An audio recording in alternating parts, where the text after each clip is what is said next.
How to fix your iPad not turning on or charging. So first you can try just charging the iPad for a while. You can connect the iPad to a working wall charger or whatever fits into your iPad.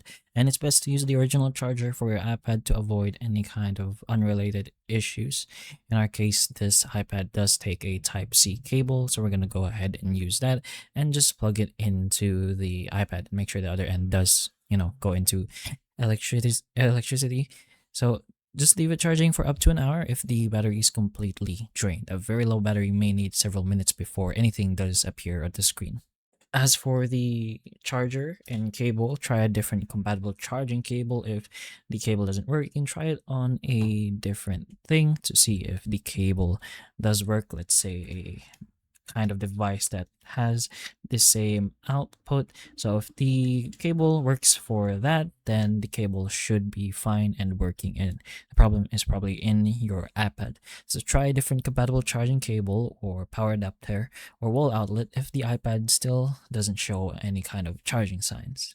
If your iPad does turn on and it doesn't charge though, you can try force restarting the iPad. So that's done by pressing the up volume, which is right here, and the bottom volume and the power button at the same time. And if you hold it long enough, this should appear. You can just go ahead and power it off and just reopen the actual iPad.